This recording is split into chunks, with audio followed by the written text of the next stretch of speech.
Halo semuanya, perkenalkan nama aku Muhammad Dani Wahyu Adi Saputra atau biasa lebih akrab dipanggil Dani. Aku berasal dari jurusan Teknik Prodi Teknik Lingkungan. Pada video ini, aku akan mempresentasikan hasil review dan perbandingan dua jurnal, dua jurnal ilmiah yang membahas tentang sistem informasi lingkungan.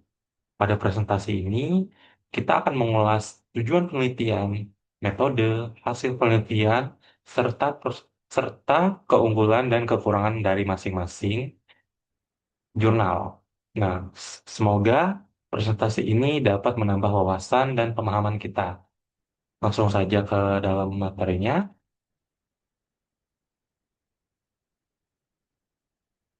Di sini saya membandingkan dua jurnal. Jurnal pertama berjudul Sistem Informasi Pengelolaan Limbah Daur Ulang Rongsokan di UD Mugi Jaya Sentosa berbasis website menggunakan framework Next.js yang ditulis oleh Pungki Bintang Alamsyah Widi Widayat dari Universitas Muhammadiyah Surakarta. Sedangkan jurnal kedua berjudul Pemanfaatan Sistem Informasi Geografis untuk pemetaan sebaran potensi limbah B3 menggunakan metode identifikasi yang ditulis oleh Farul Yahya dan Al Aldea Nur Alina. Selanjutnya, latar belakang jurnal. Jurnal pertama berawal dari banyaknya limbah daur ulang serta seperti plastik, kaleng, besi, dan tembaga yang harus meningkat di Indonesia. Penumpukan limbah dapat memberikan dampak buruk terhadap lingkungan dan menambah beban tempat pembuangan akhir atau TPA. Sedangkan jurnal kedua didasari oleh banyaknya kegiatan industri dan usaha di Kabupaten Lamongan yang berpotensi menghasilkan limbah B3. Limbah B3 merupakan limbah berbahaya dan beracun yang dapat mencemari lingkungan dan membahayakan kesehatan apabila tidak dikelola dengan baik. Selanjutnya, untuk tujuan, jurnal pertama memiliki tujuan merancang sistem informasi pengelolaan limbah berbasis website, meningkatkan efisiensi pengolahan data dan transaksi limbah, mengurangi kesalahan catatan dan mempercepat proses monitoring. Jurnal kedua mengidentifikasi sumber limbah B3 dan non-spesifik, memetakan sebaran potensi limbah B3 di Kecamatan Babat dan Kedung Pring, memberikan informasi spasial lokasi kegiatan usaha penghasil limbah B3. Selanjutnya, metode dan teknologi yang digunakan. Jurnal pertama menggunakan metode waterfall, yaitu tahapannya analisis kebutuhan, desain, implementasi, pengujian, dan pemeliharaan. Pengumpulan data melalui observasi, wawancara, dan dokumentasi. Sedangkan teknologi yang digunakan adalah Front, Next.js, Backend, Express.js, dan Prima ORM, TypeScript, dan database real-time. Jurnal kedua menggunakan survei lapangan, memanfaatkan sistem informasi geografis atau SIG, identifikasi limbah. Teknologi yang digunakan adalah SIG atau Sistem Informasi Geografis, Google Earth sebagai citra satelit, ArcGIS untuk pemetaan, dan GPS sebagai pengambilan titik koordinat. Selanjutnya, jurnal pertama, hasilnya hasil jurnal pertama yang diuji menggunakan black box testing dan SOS. Satu, sistem berhasil dikembangkan berbasis website.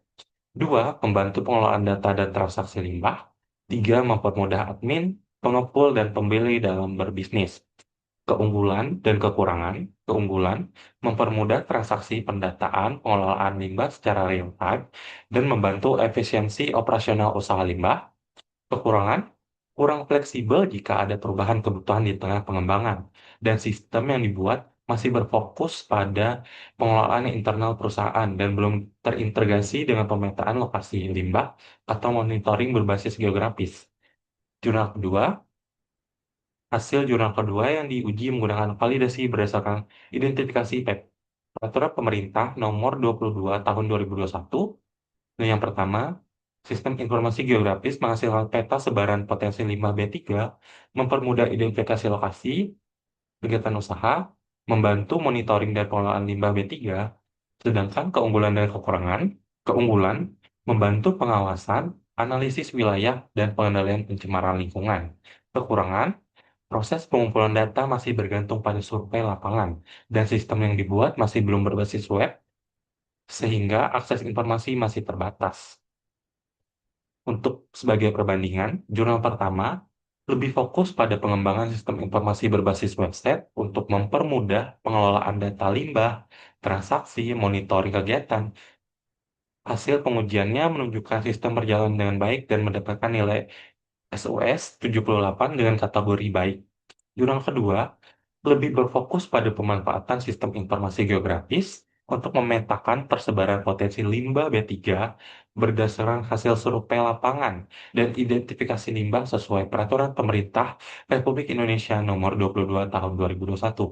Hasil penelitian wilayah, mohon maaf, hasil penelitian berbasis menampilkan peta, sebaran lokasi dan kegiatan berkategori berbahaya limbah B3 di wilayah penelitian.